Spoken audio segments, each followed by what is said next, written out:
السلام علیکم ورحمۃ اللہ وبرکاتہ نحمده ونصلی علی رسولہ الکریم اما بعد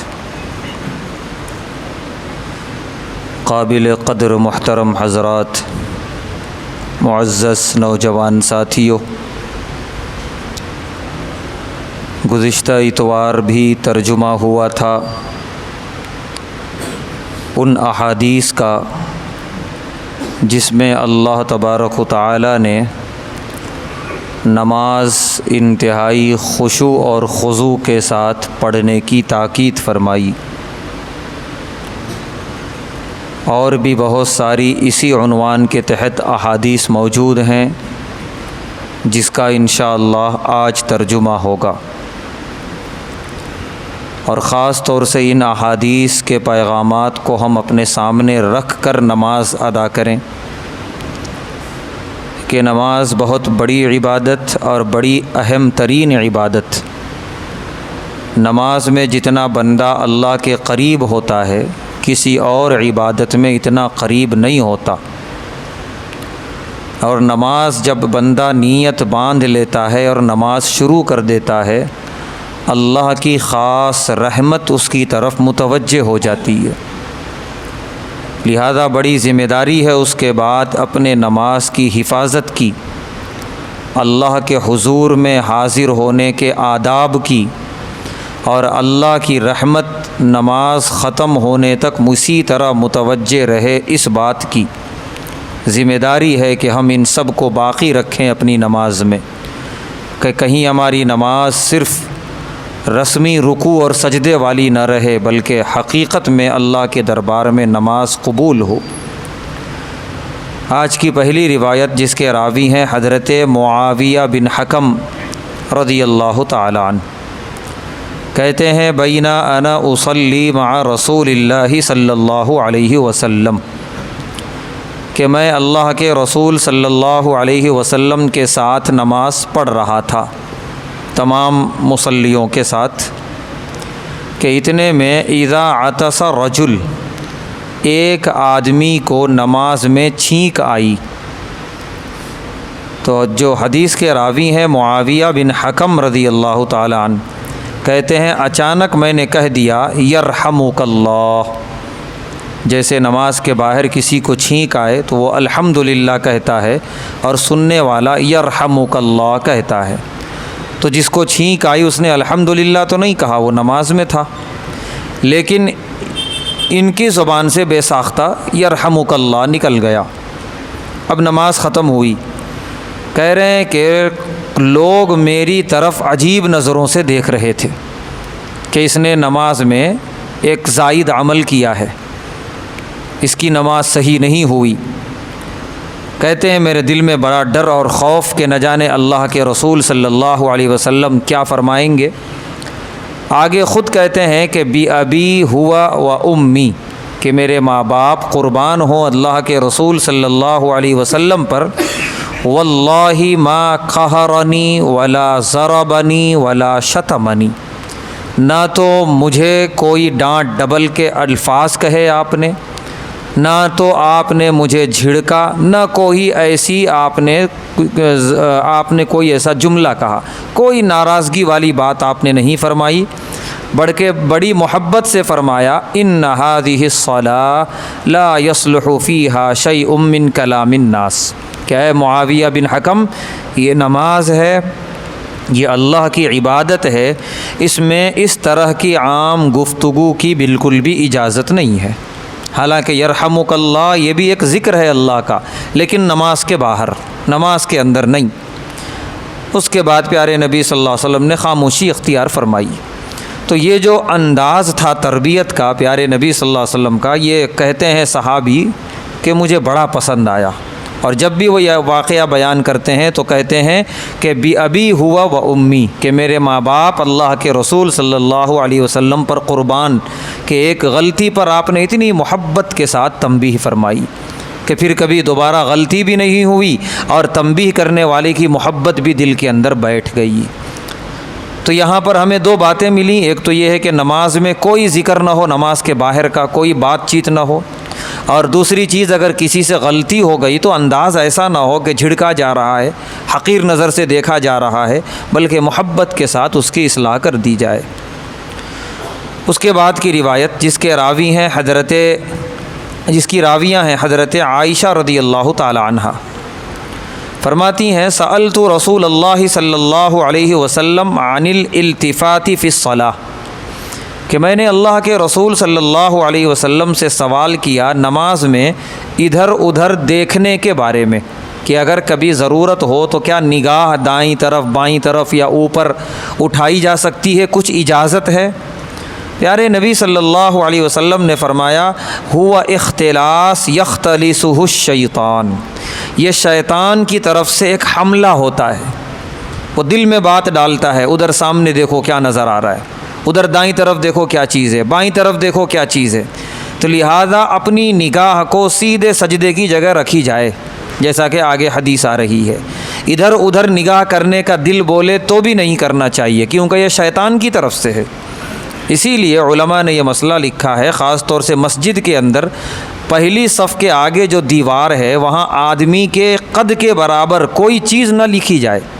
آدمی کی جو ہائٹ ہے اس کے برابر نہ کوئی اعلان ہو نہ کوئی اور چیز ہو، سیدھا اس کو خالی دیوار رکھی جائے، یا کوئی ساز و سامان جو بھی ہو بس خالی یوں ہی رکھا جائے، کیونکہ جب کوئی چیز لکھی ہوگی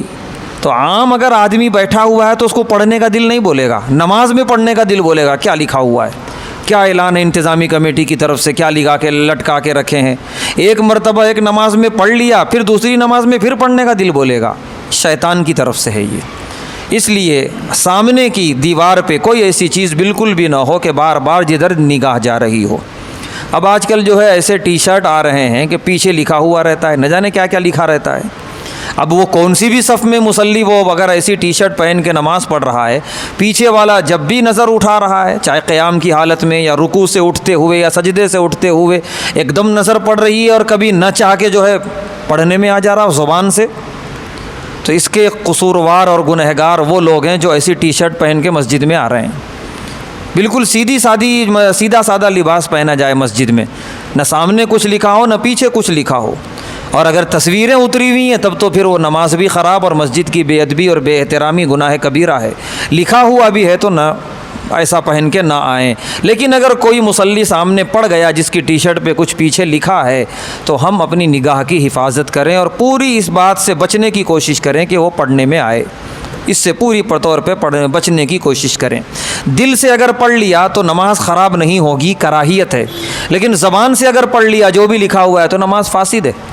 اس میں کوئی اختلاف نہیں ہے، کوئی دو رائے نہیں ہے۔ نماز میں صرف نماز ہی کے الاذکار اور الفاظ زبان پہ جاری ہونا ہے، نماز کے باہر کے نہیں۔ تو اس لیے ان چیزوں کا خیال رکھنا بے حد ضروری ہے۔ پیارے نبی صلی اللہ علیہ وسلم نے فرمایا یہ شیطان کی طرف سے ہے نگاہیں ادھر ادھر لے جانا۔ اس کے بعد کی روایت جس کی راوی ہیں حضرت ابو سعید خدری رضی اللہ تعالیٰ عنہ، فرماتے ہیں قال رسول اللہ صلی اللہ علیہ وسلم، اللہ کے رسول صلی اللہ علیہ وسلم نے ارشاد فرمایا اذا تثاءب احدکم فی الصلاۃ، جب کسی کو نماز میں جمائی آئے، منہ کھول کے جو جمائی لیتے ہیں، فلیکظم ما استطاع، جتنا ہو سکے روکنے کی کوشش کرے۔ اگر بہت زیادہ ہے تو پیارے نبی صلی اللہ علیہ وسلم نے فرمایا کہ ہاتھ رکھ لے، مگر بہت زیادہ غالب آ رہی ہے جمائی، روکنے پر رک بھی نہیں رہی ہے تو ہاتھ رکھ لے۔ اور علماء نے اس کی تشریح یوں کی ہے، قیام کی حالت میں اگر جمائی آ رہی ہے تو سیدھے ہاتھ کو یوں رکھے،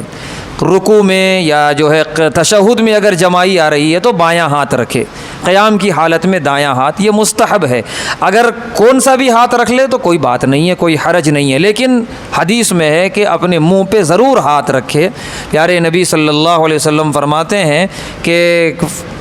ولا یقل ہا، کہ اگر جمائی آ جائے تو جو آواز نکلتی ہے ہا کی جمائی لیتے ہوئے ایک دم، تو یہ تو بالکل بھی نہ نکالے نماز کے اندر، خاص طور سے فَإِنَّ الشَّيْطَانَ يَضْحَكُ مِنْ، اس لیے کہ شیطان اس سے ہنستا ہے کہ دیکھو یہ اللہ کی عبادت کرنے آیا ہے، جمائی اتنے بڑے بڑے منہ کھول رہا ہے اور آواز نکال رہا ہے ایسی، اس کی تو کوئی توجہ اللہ کی طرف نہیں ہے، نہ نماز کی طرف ہے۔ شیاطین ہنستے ہیں،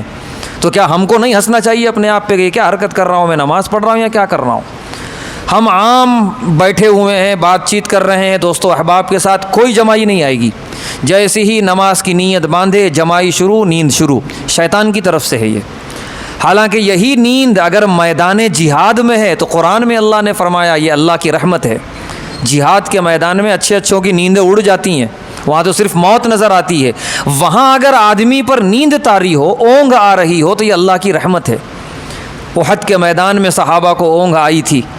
غزوہ حنین ایک بہت بڑا غزوہ ہوا ہے فتح مکہ کے بعد، اس میں صحابہ کرام پر نیند طاری ہو رہی تھی، اور ان صحابہ نے سوال کیا یہ عجیب منظر ہے، ہمیں سمجھ میں نہیں آ رہا۔ پیارے نبی صلی اللہ علیہ وسلم نے فرمایا تھا یہ اللہ کی رحمت ہے کہ اللہ نے تم کو اتنا اطمینان قلب دے دیا میدان جہاد میں کہ تم کو اونگ آنے لگی۔ ادھر دشمنوں کو دیکھو، نیندیں اڑی ہوئی ہیں اور زندگی سے مایوسی چھائی ہوئی ہے ان لوگوں کے اوپر، تو وہاں اللہ کی رحمت ہے۔ قرآن کی تلاوت میں یا نماز میں اگر جمائی آ رہی ہے تو یہ شیطان کی طرف سے ہے، جتنا زیادہ ہو سکے اسے روکنے کی کوشش کی جائے۔ اس کے بعد کی روایت جس کے راوی ہیں حضرت سہل بن سعد رضی اللہ تعالی عنہ، فرماتے ہیں قال رسول اللہ صلی اللہ علیہ وسلم، اللہ کے رسول صلی اللہ علیہ وسلم نے ارشاد فرمایا من نابہ شیء فی صلاتہ، جب نماز میں کچھ لقمہ وغیرہ دینے کی نوبت آئے امام کو، فلیسبح، تو لقمہ تسبیح کے ذریعے دے۔ مثال کے طور پہ دوسری رکعت میں بیٹھنا تھا، امام کھڑے ہونا شروع ہو گئے تو اس کو اپنی اردو زبان یا کسی اور زبان میں نہیں بول سکتے، اگر بولیں گے نماز خراب ہو جائے گی۔ تسبیح کہیں عربی میں سبحان اللہ یا اللہ اکبر، جس سے امام خود سمجھ جائے گا مجھ سے کچھ غلطی ہو رہی ہے، میری اصلاح کرنا ہے، اور وہ اپنی غلطی کی طرف نظر ڈال لے گا۔ تو پیارے نبی صلی اللہ علیہ وسلم نے غلطی کے اصلاح کے موقع پر بھی صرف تسبیح کی اجازت دی ہے، باقی کسی اور زبان کے استعمال کی اجازت نہیں دی۔ اگر کسی نے اپنی زبان میں اگر امام سے کہہ دیا، مثال کے طور پہ اردو میں کہ یہ دوسری رکعت ہے، بیٹھنا تھا، آپ کھڑے ہو رہے ہیں، تو نماز خراب ہو گئی اس کی۔ لہذا صرف سبحان اللہ یا الحمدللہ یا اللہ اکبر ان الفاظ سے جو ہے لقمہ دینا ہے نماز کے اندر۔ اس کے بعد کی روایت جس کے راوی ہیں حضرت ابو ذر غفاری رضی اللہ تعالی عنہ، فرماتے ہیں قال رسول اللہ صلی اللہ علیہ وسلم، اللہ کے رسول صلی اللہ علیہ وسلم نے ارشاد فرمایا لا یزال اللہ عز وجل مقبلا علی العبد، کہ جب بندہ نماز میں ہوتا ہے اللہ تبارک و تعالی مستقل اس کی طرف متوجہ رہتے ہیں، اللہ کی رحمت اس کی طرف متوجہ رہتی ہے، ما لم یلتفت، جب تک کہ وہ خود اپنی توجہ ختم نہ کرے۔ وہ نماز میں جب خود اپنی توجہ ہٹا لیتا ہے، وہ نماز میں اپنے کاروبار اور تجارت کے بارے میں غور کر رہا ہے، سوچ رہا ہے، یا نگاہیں ادھر ادھر دوڑا کے ادھر ادھر متوجہ کر رہا ہے اپنے دل کو، تو کسی بھی طریقے سے اگر وہ اپنے آپ کو نماز سے اپنی توجہ ہٹا لیتا ہے، اللہ بھی اپنی توجہ ہٹا لیتے ہیں، اللہ کی رحمت بھی ادھر سے توجہ ہٹا لیتی ہے۔ اسی لیے پیارے نبی صلی اللہ علیہ وسلم نے فرمایا، اس سے پہلے بھی حدیث آئی کہ جب تم نماز میں ہو تو خوب اچھی طرح یاد رکھو اللہ کی رحمت تمہاری طرف متوجہ ہے، لہذا کوئی ایسا عمل نہ کرو جس سے وہ رحمت تم سے توجہ ہٹا لے۔ تو یہ اس حدیث میں فرما رہے ہیں کہ جب تک بندہ خود متوجہ رہتا ہے نماز میں، اللہ متوجہ ہوتے ہیں۔ فَإِذَا الْتَفَتَ، جب وہ اپنی توجہ ہٹا لیتا ہے، انصرف عنہ، اللہ بھی اپنی توجہ اس سے ہٹا لیتے ہیں۔ اب اس کے بعد کی جو نماز ہو رہی ہے بس رسمی ہو رہی ہے، رکوع سجدے رسمن ہو رہے ہیں۔ تو اس حدیث کا بھی بڑا اہم پیغام ہے کہ نماز کے شروع سے لے کر اخیر تک ہم اللہ کی طرف اور اپنی نماز کی طرف متوجہ رہیں۔ اس کے بعد کی روایت جس کی راویہ ہیں حضرت ام سلمہ رضی اللہ تعالی عنہ، فرماتی ہیں رأى النبی صلی اللہ علیہ وسلم غلاما لنا، کہ ہمارا ایک غلام جس کا نام افلح تھا وہ نماز پڑھ رہا تھا، اللہ کے نبی صلی اللہ علیہ وسلم نے اس کی طرف دیکھا، اس کی نماز کی طرف، اذا سجدہ، کہ جب وہ سجدے میں جاتا ہے، نفخا، تو ہلکا سا پھونک مار دیتا ہے، کیونکہ اس سے پہلے بھی بات آئی کہ اس زمانے کی جو مسجدیں تھیں ایسی قالینیں بچھی ہوئی نہیں، سیدھے ڈائریکٹ مٹی پہ سجدہ کرنا ہوتا تھا، اور بعض کنکرے اور سنگریزے بڑے نوکیلے ہوتے ہیں جو تکلیف پہنچاتے ہیں پیشانی کو، تو وہ تکلیف نہ پہنچائیں اس کے لیے سجدے میں جانے سے پہلے ایک مرتبہ پھونک مار لیتا تھا، پھر سجدے میں جاتا تھا۔ نماز ختم کرنے کے بعد پیارے نبی صلی اللہ علیہ وسلم نے فرمایا یا افلح، اے افلح، ترب وجہک، اپنے چہرے میں مٹی لگنے دے، یعنی وہ منظور ہے، وہ سجدہ اچھا ہے کہ تیرے پیشانی پہ مٹی لگی ہوئی ہو، لیکن وہ سجدہ کہ سجدے میں جانے سے پہلے ہاتھ سے مٹی ہٹا رہا ہے یا پھونک مار کے مٹی ہٹا رہا ہے، یہ وہ عمل ہے جو اللہ کی رحمت کو، اس کی توجہ کو ختم کرنے والا ہے اور اپنی نماز میں عمل کثیر پیدا کرنے والا ہے، جس سے نماز متاثر ہو سکتی ہے۔ تو آپ نے فرمایا برداشت کر لے، مٹی لگ جانے دے پیشانی کو اور چہرے کو، لیکن اس طرح بار بار پھونکنا نماز میں ٹھیک نہیں ہے۔ یہ ساری حدیثیں جس سے صاف ظاہر ہو رہا ہے کہ نماز میں کوئی بھی عمل بار بار اچھا نہیں ہے، بار بار جو ہے رومال صحیح کر رہے ہیں، بار بار جو ہے ادھر ادھر ہاتھ جا رہا ہے، بلکہ اس سے پہلے بھی جیسے کہ بات بتائی گئی، بعض مرتبہ دیکھا گیا موبائل آیا آرام سے جیب میں سے نکالے، پھر کٹ کرے، پھر جیب میں رکھے،